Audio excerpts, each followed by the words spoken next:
we were just joking that I can't say Fast Eddie very well. So it's Fast Eddie Fernandez, bro. How are you? Welcome to our show. I'm doing great, Mark. Thanks for having me, my friend. Appreciate it. I've been looking forward to this ever since I watched you hit balls from afar at a flight scope event at the PGA trade show. And I was Yeah. like, this guy doesn't just hit it far, but he makes it pretty hitting it far. Most long drivers, they look kind of ungainly and kind of, vicious. Yours is long and silky smooth, and even Tiger Woods has reacted positively, huh? Yeah, he has. VJ gives me a lot of props too. I've been working with VJ a little bit since December, and he loves. It's almost like I have to pinch myself, Mark. It's like these guys, these obviously Hall of Famers, incredible players. Are going Google over my swing, and it just it's basically just being an athlete for the most part, and just understanding how to create speed.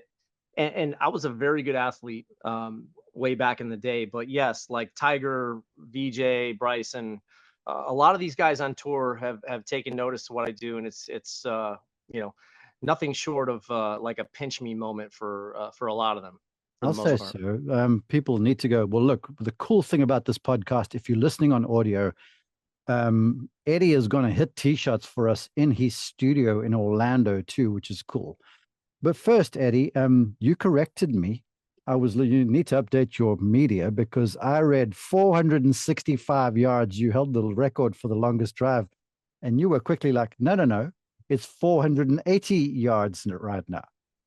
You have Yes. given it So a long par four for Pete's sake. I mean, what on earth? yeah, it's kind of funny. So on my social media, I just have what I did last year. So last year, twice I've led the entire tour for the entire season, regardless of age. 2018, I hit at 480, and then last year I hit at 465. Even younger than these kids half my age, and some of them joke with me. They're like, do you dye your hair gray? I'm like, no, I did. I have three kids, two teenage daughters, so that's why it's gray. But yeah, 480 in competition. Last year I hit at 465 and hit the longest ball of the season. So So cool. I watch your swing and I kind of go a bit goo because it's long, it's wide, it's timed. It really is elegant and fast at the right times.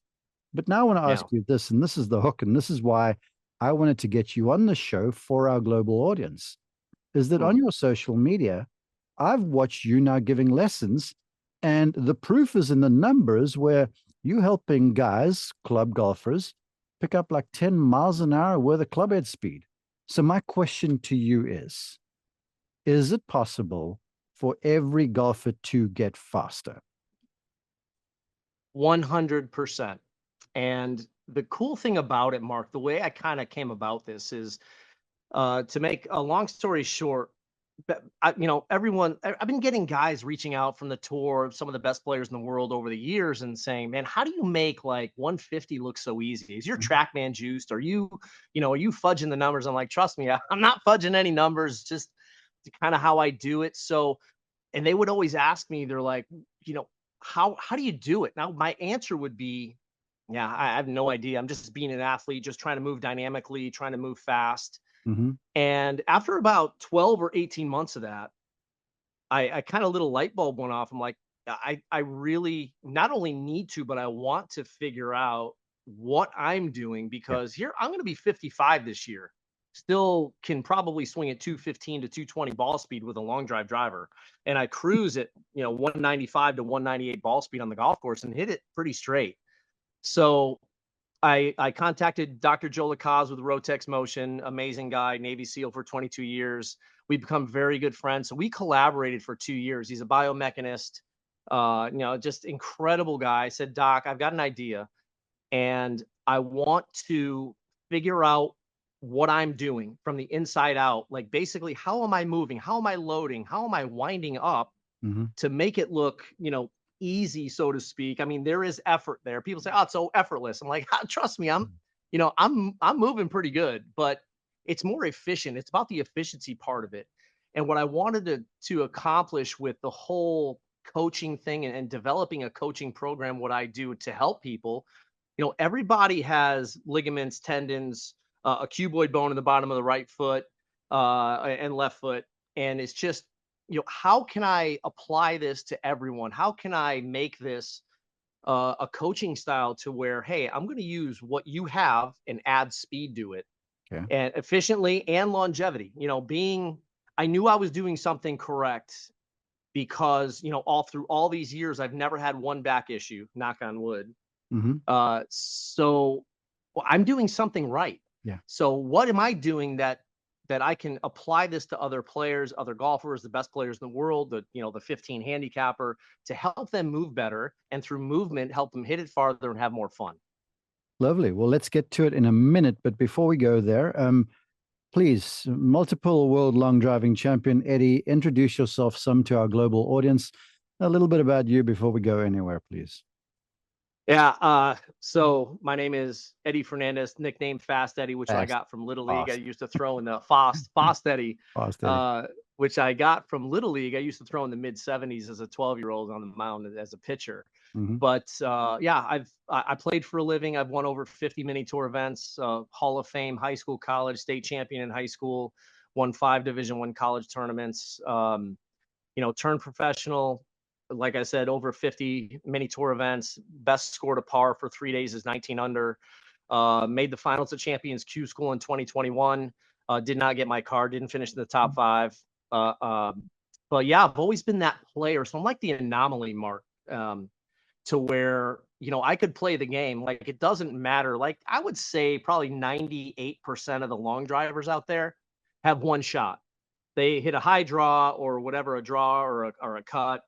It doesn't matter what the wind conditions are. I can kind of move it. I can move it high, low, left to right, right to left. I can hit a flat cut. I can hit a flat draw. I can hit it. So I have a huge advantage. And especially, at 215 to 220 plus ball speed, being able to control that flight and control the ball was one of the reasons why I was able to dominate, especially the senior division, and, hold my own pretty well with the kids half my age. So, but Well, it's been a fun journey. 215 cruising. Shucks. I mean, on the PGA Tour, the long ones are in the mid 190s. So no, you. Yeah. Which is, as you know, 190 is ridiculous, right? Especially for a tour player. Yeah, when Rory hits it, for me, because I get to call these guys, inside the ropes, I still have to catch myself for not go, good grief. I mean, this is ridiculous, because the speed at which the ball takes off when you guys hit, and then it just kind of goes, and then it accelerates. It never sort of peaks out. If you watch the ball from the side, it launches, accelerates like it's rolling across the supernatural table, and then rolls off the other side, still going fast. And it's bananas. Yeah. How far you guys are hitting it. Yeah. It's kind of cool that to watch these guys on Sundays and Saturdays and throughout the week, and just to see the athleticism and how they move. And one of the things that Rory does, I'm a huge fan of, especially with his trail shoulder, and I can get into that in a little bit. Mm-hmm. But one of the things that I do as well with that trail shoulder, really getting it deep, and the way I explain it, a guy like Rory, right? He's 5'9", he plays like he's 6'5". And, a guy like Matt Kuchar, no knock on Matt, but Matt is like 6'4", 6'5", and he plays like he's 5'9". So just to see that big runway that Rory creates with his width and depth of his golf swing and his arms, and just how he does it, is so impressive to me. And it's fun to watch, and you get a front row seat to it. So it's pretty cool. Okay, let's do this. Let's talk about the mechanics of long driving. Look, speed aside, because, the first thing to hit it farther is you got to get the ball to go faster. But I think there's more to it than that. And, the lay golfer, they could just, get clubs fit to them properly, et cetera, to maximize what they do.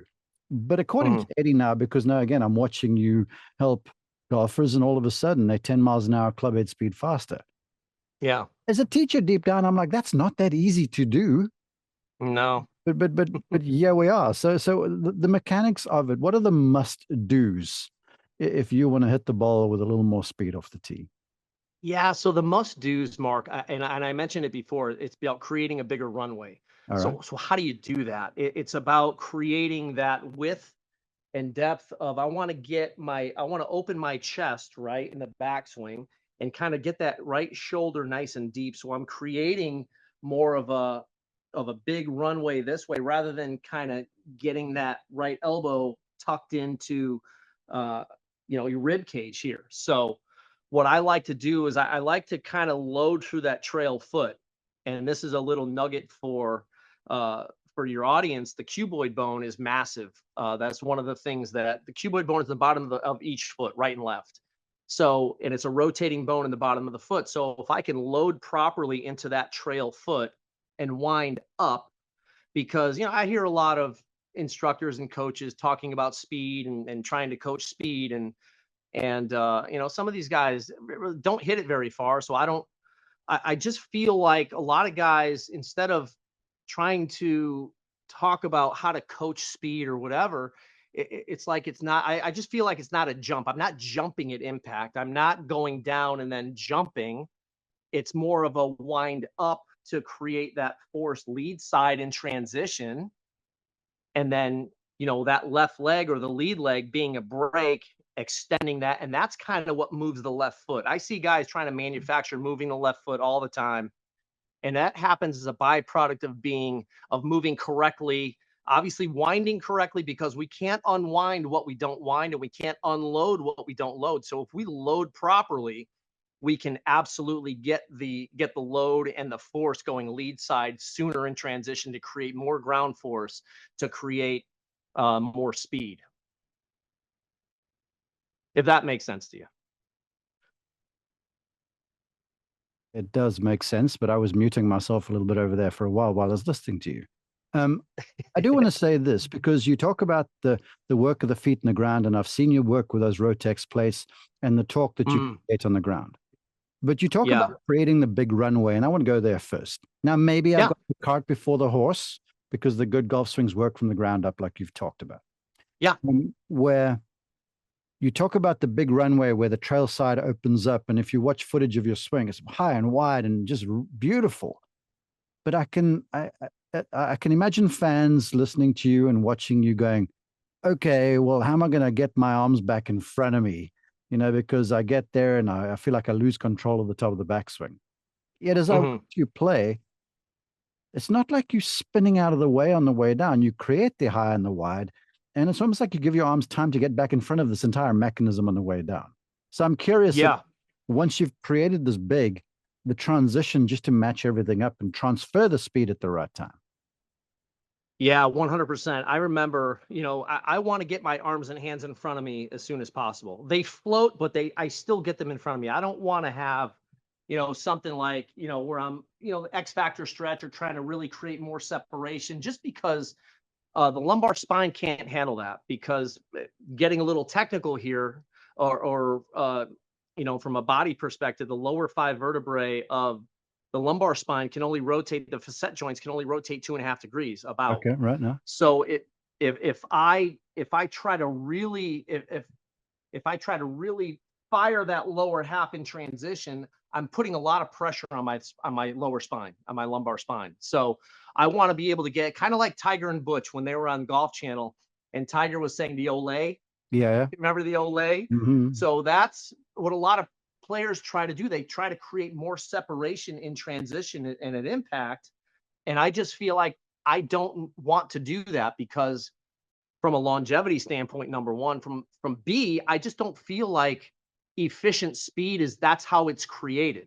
I feel like I want to get it, I want to load it, and then I literally want to get my hands down and down in front of me, and then fire and allow my body to move. But it's all about loading correctly in that trail foot, winding up. I love it. And as and folks, you need to go watch on YouTube, because Eddie's doing a wonderful job of illustrating while he's talking. And the whole thing that kept on sort of jumping out at me as you did, Eddie, was I watched the high and wide, I watched the stretch, the width in the arms that are getting back in front of the pivot, as the pivot is the engine. I mean, you're driving the thing from the body. That's clear about that. Yeah, absolutely. Maybe the middle is the engine. Absolutely. Yeah, maybe it's infantile though, but I'm seeing you, and I'm almost imagining a bicycle wheel where your core is kind of the axle, and then these big long arms that you have are the spokes, and the axle is never ripping away from the spokes, if that's what I'm saying. No. So it's almost an understanding of the width of the swing too. Yeah, no doubt. And I think another thing too, Mark, with I think a lot of players and a lot of coaches don't really think about. I learned this when I was 15 years old, really strengthening the last three fingers of my lead hand to control the club. I mean, I'm holding it in my fingers. So if think about it, right? So I know Hogan talked about it, Snead talked about the last two fingers, but I don't think coaches stress enough how important it is to have to have these fingers strong because I'm holding the club with it. You know, I just feel I am so strong in these three fingers, Yeah. and the way I release it, there's no way I can go into extension through impact. No way. And I've trained that since I was 15 years old. Was crazy. I mean, I recently had Tyler Standiford from Super Speed on here, and he had done a study. He does all the studies on long driving and speed and such. And obviously, the ground reaction forces is a big deal. But he's like, it's not as much as people are making out. But the big thing that he's seeing with all long drivers is the strength in the hands. And so, Yeah. you're talking about Yeah. those last three fingers of your lead hand gripping. Yeah. Is Yeah. real. That's real. Yeah, and being specific, it's the fingers. It's not the hands. It's not. I mean, the wrists are gotta have to be strong, but it's the fingers. If I'm holding the club with my fingers have to be strong. Like if I'm holding it, I'm not holding it in my palm. I'm holding it in my fingers. So I have to. I would squeeze a racquetball. I mean, until my I couldn't even make a fist or make a I couldn't even squeeze anything when I was 15. I became a really good player very quickly because of that, and I won a state championship in high school just because I trusted that under the gun. Coming down the last hole, having a one-shot lead, knowing that like my heart's pumping through my throat, picking out a spot on the green, hitting an 8-iron in there, perfect 15 feet, two putt for par, win it. And I was not shocked that I could pull off that shot under that pressure, but at that point it was like, wow, I just hit an unbelievable shot when it mattered the most. Like it just propelled me to become a really really good player. Those moments are so cool. I'm bouncing Yeah. around here, but I talked about the feet. You talked about the hands, but one more before I get back to the feet and the torque you put on the ground, because I love the way you Yeah. look like. I've often used the term you can't fire a cannon from a canoe, Right. and then the really good strikers of golf balls, they look like they're connected to the ground. There's not as much Yeah. bouncing around as you say. Anyhow, No. then there's this cadre of people on social media talking about the hands. You must eliminate the hands from the golf swing, which if you want to hit it short is the first thing you got to do. Okay. What? Absolutely. Let's get rid of the hands first and foremost. Oh Let's go gosh, hit it 220. I Good can luck. I can imagine what Sam Snead would say to one of these guys. But anyway, Yeah. um, talk to us about the hands, the wrists, because again, the elegance, the balance, the slingshot effect you create when you swing. You might be holding tight with the last three fingers, but there's no stiffness or an inhibition across the wrists and the forearms, is there? No, no, there's not. I'm pretty soft. Like even like hitting an iron, I'm really like I'm not like it's probably like a 4.5 with these three fingers, but everything else is, I like to I love the way Jake Knapp swings, right? Just he looks like he's fallen asleep and it's 190. It's so Easy. much Yeah. fun watching him just wind up and then just let it go. It's kind of the same thing. It's allowing the cadence of my golf swing to dictate how far I'm going to hit it. Like I can come up here right now and hit a 7-iron 150, and I can hit a 7-iron 220. So it's all about the cadence of my golf swing. I made an Instagram post a few months ago about a 6-iron. My stock 6-iron is about 209, 210, but then I hit one 200, what that cadence or that rhythm looked like, and then Mm-hmm. I hit one 220, and then I hit one 240, and my backswing was a lot faster. But my downswing was mirroring my backswing. It's never slow and then rip it from the top. It's always allow it to gather and allow it to fall. Now the cadence might be faster, which is going to create more speed. And it's around 107, 108 miles an hour with a 6-iron if I'm really gassing it. Mm-hmm. Or it could be 95 with a 200-yard 6-iron, or 97, whatever. But I like to think about it. For me, it's all about rhythm. It's all about cadence of the golf swing. It's not about this gorilla speed like you see long drive guys. They're all over the place, and a lot of them, to their credit, they come from baseball, they come from hockey, they come from other sports. So being a golfer, but being also a really good athlete when I was a kid playing other sports, I do have that athletic ability, but I'm a golfer first and foremost, and then a long driver second. So that really helped me kind of figure out, like, if I'm going to hit a little, I would much rather hit 162 yard 8-iron than 195 yard 8-iron. 100%. I love it. I want to camp there for a little while longer too, because you talk about the power in the fingers and you talk about the softness. And then there's a slinging of the golf club that I see too. That, I watch a young Jack Nicklaus. You watch all of them. Jake Knapp is the same thing. Rory is the same thing. How quickly the club gets from behind his hands to past his hands through contact. Yeah. In terms of lag, I think all these people are misunderstanding the lag and the downswing. Talk about that softness, because I see it in you, but it's not something you're trying to create across the wrist. It's a reaction to events, correct? Yeah, 100%. I think I really feel like those last three fingers of my left hand, I just feel like and I have a very neutral grip. That's kind of how I was taught. I want the hands to work with each other, right? So it's like, if my hands are nice and neutral, kind of see 2.5 knuckles, right? Lifeline in my thumb. I just feel like my hands can work together. And if I have a little bit more pressure here, it just almost allows the club to just kind of sit in there. And then I can just control it from there. I mean, I can create 90 degrees pretty simply, without even thinking about it. And, I have a pretty wide takeaway, as you know. I like to get my hands and arms wide and deep.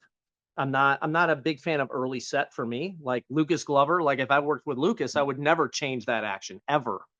But some guys are different. Some guys you can't change their superpower. Like I was talking to Jason Bale about a month ago. Incredible. And we were talking about Lucas and a few of his players, and it's really, really cool to see a coach like him, how he's got all different players around the spectrum. Speed, not a lot of speed, kind of early set, kind of a little bit wide. So the cool thing is, I think from a coach's perspective, is not like we talk. He, basically said, we don't want to touch their superpowers. So we have to figure out what the tour player does really, really, really well. And we're not going to touch that. We're going to figure out how to add speed to that move and go from there. It's not changing. I've been around some coaches who want to change certain things with certain players. And instead of, taking the player and saying, hey, what do you do? What do you know that you do? How have you made 37 million on the PGA Tour? What do you do that you're not willing to touch? What do you know that you do well that you're not going to change? So I think that's important, especially when you get some of these guys, some of these really high level tour players, and then just kind of work around that. Okay, I talked about the feet because again, people are misunderstanding ground reaction forces. They're not talking about. They're not understanding talking on the ground. They're more jumping around the show. Explain to us how you use the feet and how that helps the pivoting and the moving of the body, because it seems to me like this pivot of yours is so natural and it's not forced or contrived. And it's almost like I wish that for everybody who's within earshot of the show. So talk to us about how this whole thing works out the ground, please.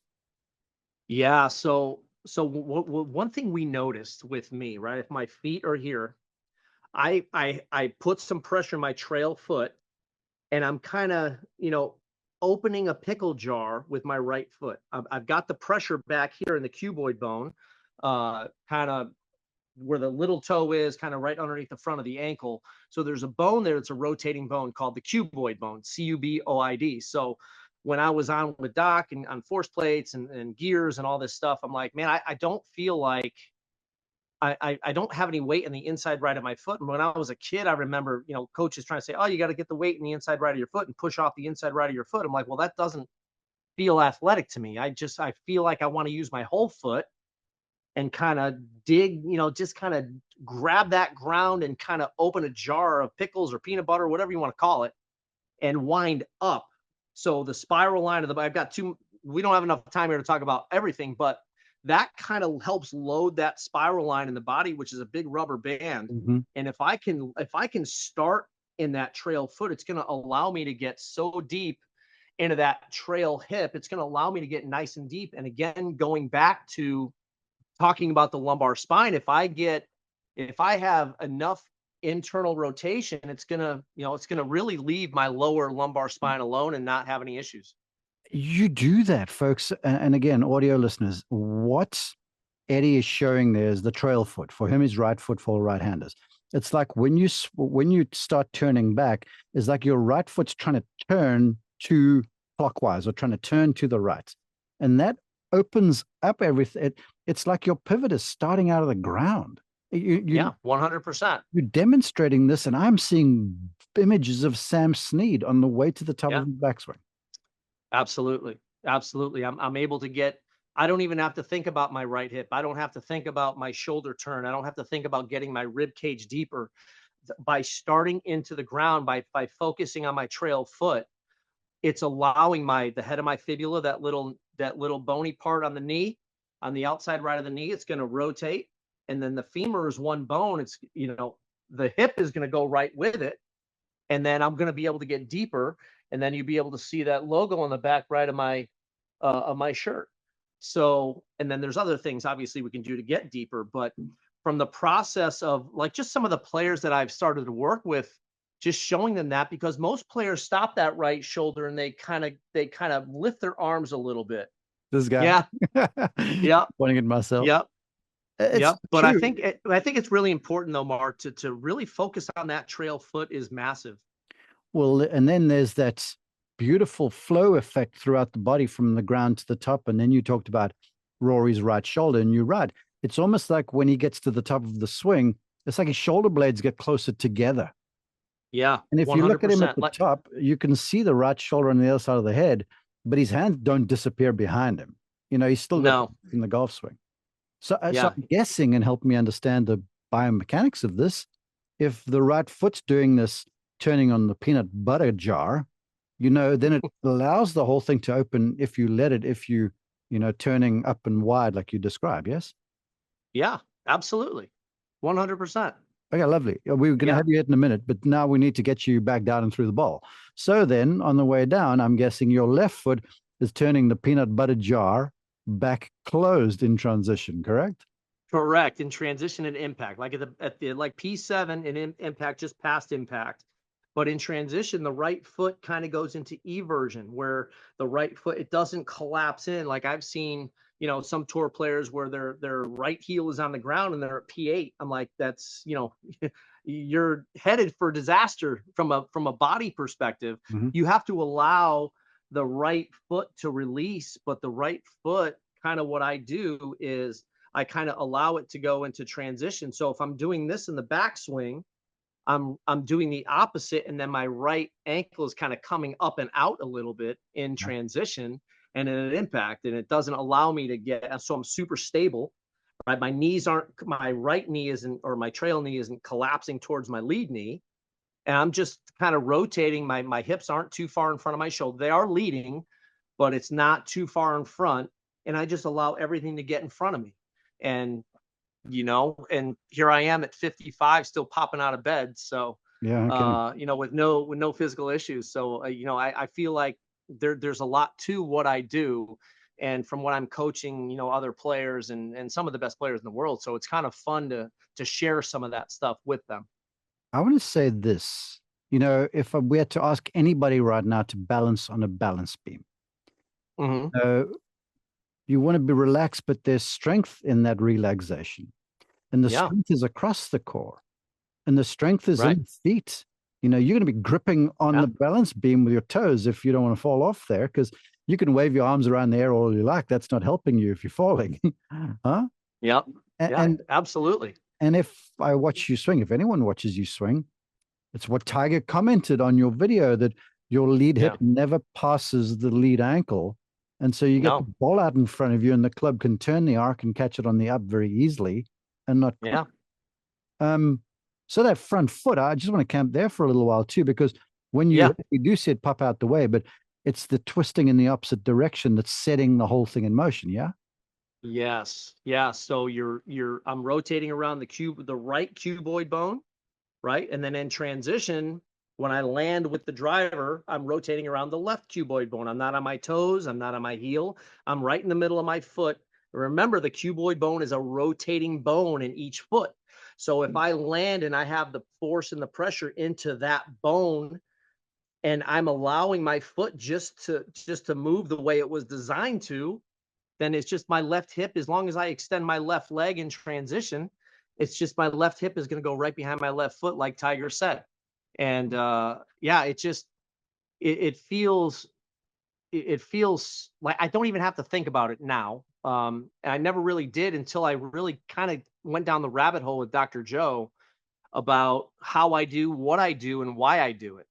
So those are some of the things like that cube. Nobody really, I don't think anyone's ever talked about the cuboid bone in the foot, in each foot, and how it works and how it can make you rotate better, how it can make you, more stable, more rotational, and create more speed as well. Big guy, I've been teaching golf since 1995. I'm the same age as you. I have talked with many of the bright minds in the world. We've done 800 something of these podcasts. I've had Mhm. everybody on here. You're the first guy to talk about the cuboid bone. Okay. Yeah. With that, I think we need to watch you hit one, and then I want to get just into some basics, some little goodies that folks can take away. So you got the driver in Yeah, your hand. Why don't I you, do. yeah, go and send one for us and see what we get. All right. All right. This is a stock 45 3/4 inch Ping G425 LST. All right. So So he's over the ball. Easy posture, wide stance. I love it. a little Few bit, yeah, a little waggles. wider than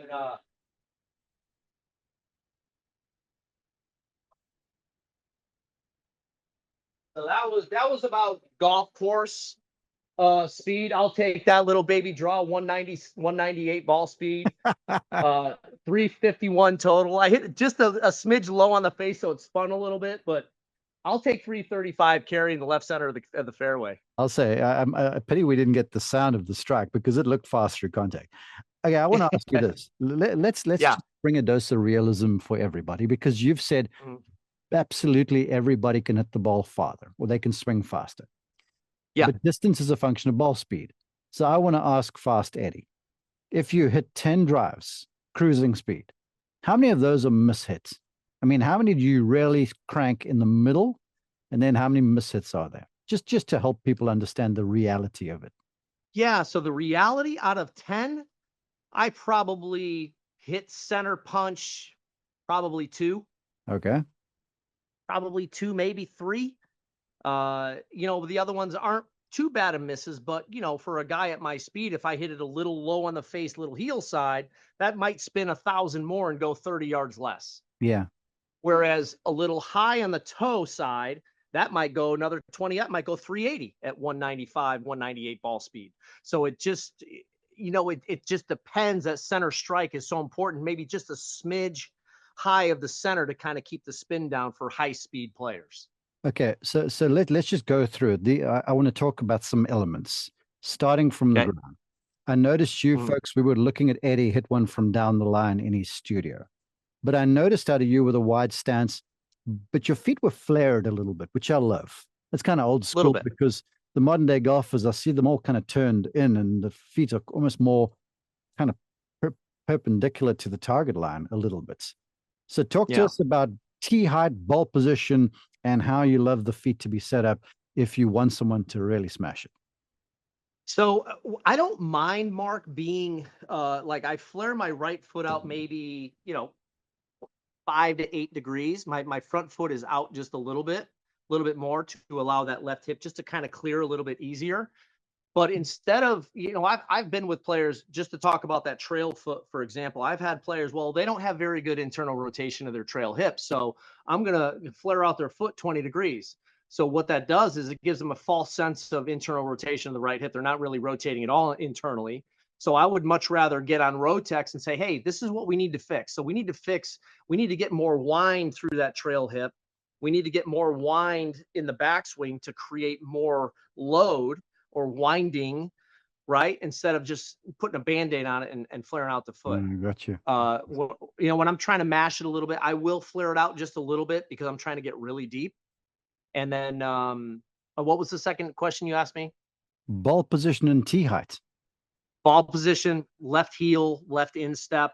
For me, if I'm playing golf, I'll move, like even in long drive, I would switch shafts or and just kind of change the setting on my driver a little bit to either hit it higher, lower, if I'm hitting a cut or a draw. So I wasn't changing my swing. I wasn't like, if I needed to launch it higher, I wasn't, you know, really tilted to the right or have a lot of right side bend. I would just move the ball up an inch and a half or inch and loft up a little bit and make the same swing. So I wasn't a big, you know, fan of changing my motion. I would much rather change shafts, change lofts of the head, change tee height. So normal tee, I do tee it up a little bit higher just because and I hover the driver. Yeah. So I like to swing up on it, maybe 2, 3 max when I'm playing golf. But even if I'm like 0.5 or 1, I'm fine. I don't mind spinning it 2,500 just because I hit it so far. Yeah. Have a little bit more control.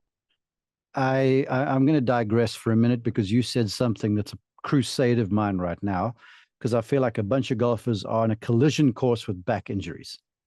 Yeah. And that's that right side or that trail side bend thing. Yeah. Yes. Would you please comment over there? Yeah. I just feel like that there's too much. If you see me at address and then impact, there's not much of a difference. I'm not, you know, I'm not here, you know, like Joaquin Neiman is way here, right? Some of these guys, and just to see what's happening to Will Zalatoris is sad because I met Will a couple of times, super awesome guy, so talented. And it's just like every year there's another surgery, there's another issue, and I just feel like there doesn't need to be that much right side bend in transition and impact. I just feel like if we can keep, like I mentioned before, the SC joint, which terminates the spiral line on the right side, if I can just keep that higher, it's going to keep my spine more stacked above my pelvis and allow me just to rotate around it. I don't need to be here, right? I just, and that's just from years of swinging. What feels good? And I was never really, you know, my parents couldn't afford lessons for me when I was a kid, June. I just kind of figured it out how to be athletic. What feels good? Okay, this feels good. I'm an athlete. Just do it. And then as I got later in my career, you know, it's just, and I've had some guys say, well, we want to get more underneath it here. And just like, no, I'm not going to do that. I know what works for me. And I just, because I have a very good sense of my body and how I move my body and how I create speed and how I, you know, am a good player that way. So I just feel like, you know, a lot of players are, you know, especially who's the kid? He played in the Masters, barely any internal rotation of right hip. Gordon Sargent, super talented player, really good player, but he literally has 0 internal, maybe 5, 8 degrees in the backswing, and then he's firing those hips way in front of his upper body. I mean, there's going to be, you know, hopefully not, but just knowing what I know about the body and learning from Dr. Joe about what I do and comparatively to other players that kind of go the opposite way, trying to create more separation, the lower back just doesn't want to do that. And, you know, those facet joints are just going to keep wearing out. And then all of a sudden, boom. I know this is a long driving episode, but what Gordon Sargent does is not very good for good wedge playing too. So if you want to turn those long drives into birdie opportunities, you got to allow those hips to move appropriately. Okay, so yes, explain absolutely. to us your thoughts on the spine tilt, and I'm so glad you sit where you do, because a little natural side tilt to the right is good, but when you start to tilt farther away from that, you open up a dangerous can of worms. Yeah. How about, you know, the freedom of swinging fast? Because, you know, at the end of every shot, there's peril or there's success. And, you know, letting one go, look, it's easy if it's a wide fairway, but it's swinging freely when there's a potential out of bounds or something down there. Talk to us about the mindset of letting one go, please. That's the beauty of it, right? That's the beauty of it, being on a tight hole, coming down the last hole of a tournament, being in the World Championship finals. having to, get 6 balls in long drive, 1 ball in playing golf. So, the one thing I learned from my mental coach, Paul Doolin, is just prepare, like target, execute, and just be free. If you put the thing is, Mark, if you put the work in, if players put the work in, and you've done everything possible to prepare for that moment, then it's so much easier to just let it go. Now, if you took some days off or you partied a little bit or you did this, you did that, you could have done more. That's where the nerves set in, I think. Yeah. So I think letting it go means, hey, I got nothing to lose. I'm prepared. I can handle it if I win or if I lose or whatever happens. And I think, Dr. Bob Rotella talks about it with Rory. And I think him winning the Masters, that was, from years of just how this is such a big moment. And this is, going to be the Grand Slam and everything else. And I think it just gets so heavy on players.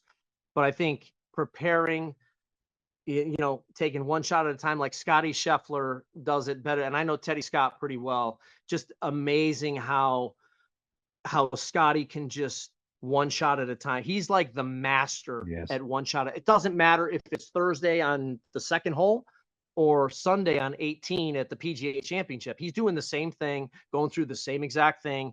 There's as much, there's as much focus on that second shot on number 2 compared to the last shot on 18.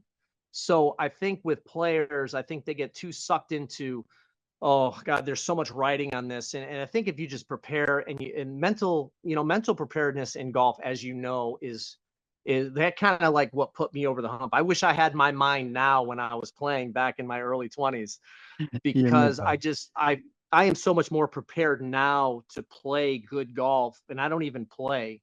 Like a couple of weeks ago, I shot 72-69 out in Puerto Rico. I think I played 4 times this year, but just seeing the shot, executing the shot, and not caring about anything else is like, man, I wish I could have done this when I was playing, but it's all good. I played with a healthy fear of failure as well. I wish I could play off the end of your tee shots.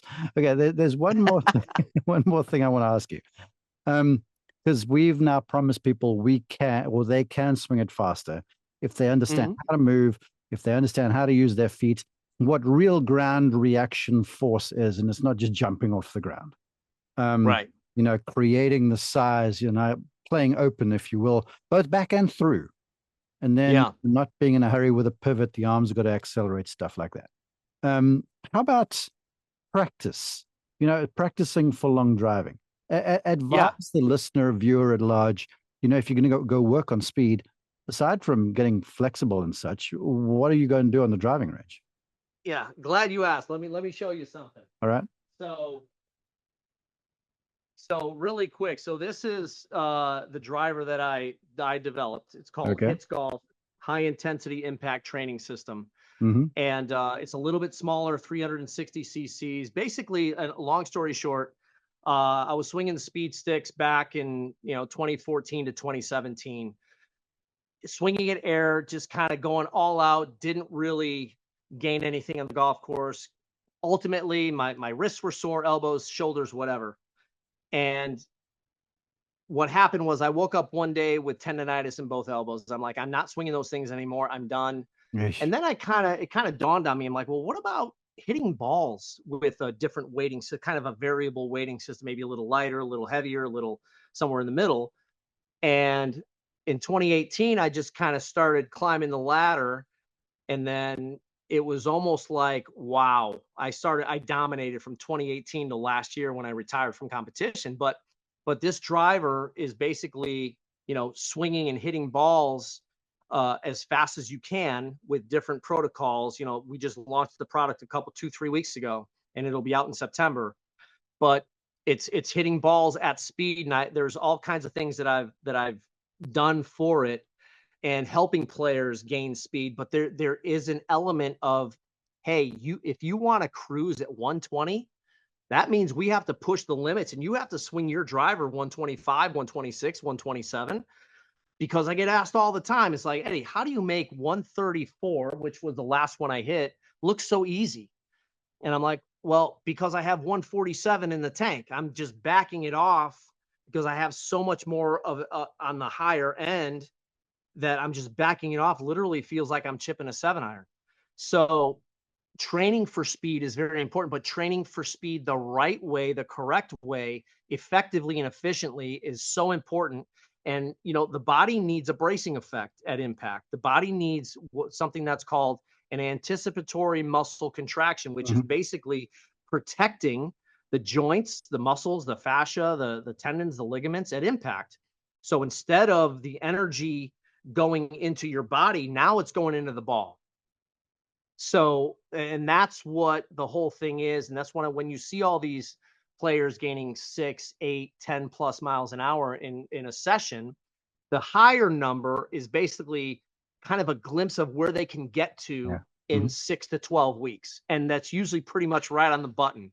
So it's been fun to share all this with players and help them get faster the right way, because, I developed it. I had issues swinging at air. And if you look at any other sport, soccer, tennis, baseball, any other, they're not swinging at air. They're not punching at air. They're not, Federer isn't throwing up nothing and ripping it down as hard as he can.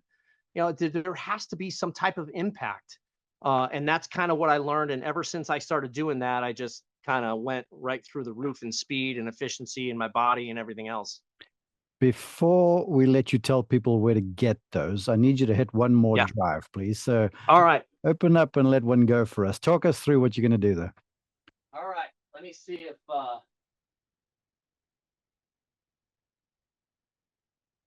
so Eddie is going on the search. TrackMan kind of went off. I'm at Athletic Motion Golf in Winter Garden, but I'll hit another one. Yeah, we don't need to see the numbers. We know the numbers are fast. We just want to see the silky pass of yours at 130 mile an hour. All right.